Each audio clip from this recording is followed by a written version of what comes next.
आज महाराष्ट्र संघर्ष समितीकडून माननीय सहाय्यक संचालक नगर रचना विभाग कार्यालय सांगली, सांगली मिरज व कुपवाड महानगरपालिका सांगली विषय विश्रामबाग येथील गणेश नाश्ता सेंटर येथे असलेल्या धोकादायक पाण्याच्या टाकीमुळे संभाव्य जीवितहानी टाळण्यासाठी तात्काळ अतिक्रमण कारवाई करण्याबाबत महोदय सविनय विनंती की सांगली शहरातील विश्रामबाग परिसरातील गणेश नाश्ता सेंटर येथे उभारण्यात आलेली पाण्याची टाकी अत्यंत धोकादायक स्थितीत असून ती कोणत्याही क्षणी कोसळण्याची शक्यता नाकारता येत नाही।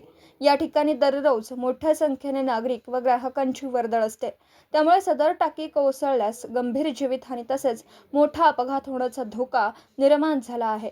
त्यामुळे या प्रकरणाची तातडीने पाहणी करून संबंधित धोकादायक बांधकाम व अतिक्रमणाविरुद्ध आवश्यक ती कायदेशीर कारवाई करण्यात यावी, तसेच नागरिकांच्या जीविताचे संरक्षण करण्यासाठी संबंधित पाण्याची टाकी त्वरित हटवण्याचे आदेश द्यावेत ही नम्र विनंती। आज मी सहाय्यक संचालक नगर रचना विभागामध्ये आलो होतो आणि महाराष्ट्र राज्य संघर्ष समितीच्या माध्यमातून विश्रामबाग चौकामध्ये नाश्ता सेंटर आहे।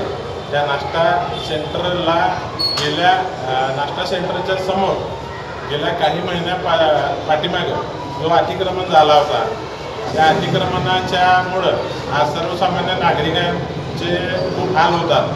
त्यांच्या पोरांचे, त्यांच्या मुलांचे, एज्युकेशनचे, भवितव्याचे खूप हाल होतात। त्याच्यासमोरच एक नाश्ता सेंटर आहे, तो देखील अतिक्रमणमध्ये आहे, परंतु महानगरपालिकेनं झोपेचं सोंग घेतलेलं आहे आणि त्या झोपेचं सोंग हे आम्ही त्यांना जागा करण्यासाठी आज नगर रचना विभागामध्ये नाश्ता सेंटर, गणेश नाश्ता सेंटर विरोधामध्ये आम्ही त्याचं अतिक्रमण व्हावं म्हणून आम्ही निवेदन दिलेलं आहे आणि आयुक्त मॅडम यांना देखील निवेदन दिलेलं आहे। काही दिवसामध्ये ते अतिक्रमण जर काढलं नाही तर आम्ही महाराष्ट्र राज्य संघर्ष समितीच्या वतीने 8 दिवसानंतर महानगरपालिकेच्या समोर आत्मदहन करण्याचा आम्ही इशारा देतोय।